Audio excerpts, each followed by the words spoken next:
நேற்று சிஓடி கொடுத்தோம். பட் ஒரு ஆர்டர்ஸ் கூட ஸ்டில் எனக்கு கன்ஃபார்ம் ஆகல. இது வரைக்கும் என்கொயரிஸ் மட்டும் தான் பார்த்துட்டு இருக்கோம். டே 2ஓட சிஓடி ஒன் டே அனௌன்ஸ்மெண்ட் பத்தி தான் நாங்க இன்னைக்கு அப்டேட் கொடுக்குறோம்னு சொல்லியிருந்தோம். நிறைய ஆர்டர்ஸ் வந்துச்சு. சிஓடியில் எங்களுக்கு நிறைய ஆர்டர்ஸ் வந்து ஃப்ளோ ஆனிச்சு அப்படின்னு காமிக்கிறதுக்கு நாங்க இந்த சேலஞ்ச் பண்ணவே கிடையாது. இந்த 7 days சேலஞ்சோட நோக்கமே உங்களோட ட்ரஸ்ட்டை பில்ட் பண்றது மட்டும்தான். ஒரு கம்யூனிட்டி பில்ட் பண்ணணும். இது வந்து ஒன் டே சேல்ஸ்க்காக நாங்க ஒரு ப்ரமோஷன் கொடுக்குறோம் அப்படிங்கிற மாதிரி இந்த சேலஞ்ச் பண்ணல.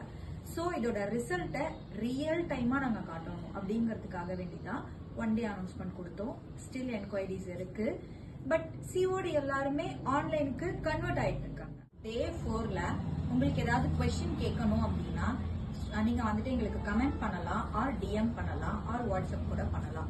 உங்களுக்கு எங்களை பத்தி, அதாவது எங்க ப்ராடக்ட்ஸ் பத்தி ஏதாவது டவுட்ஸ் இருக்கு, ஆன்லைன் ஆர்டர்ஸ் பத்தி ஏதாவது டவுட்ஸ் இருக்கு அப்படின்னா நீங்க வந்து நாளைக்கு கிளாரிஃபை பண்ணிக்கலாம். ஃப்ரீக்வென்ட்லி ஆஸ்க்டு கொஸ்டின்ஸ் 2ல, அதாவது டே 4ல உங்களுக்கான கிளாரிபிகேஷன்ஸ் கிடைக்கும். இந்த ஜேர்னில மறக்காம ஜாயின் பண்ணிக்கோங்க. புதுசா பாக்குறவங்க ஃபாலோ பண்ணிக்கோங்க.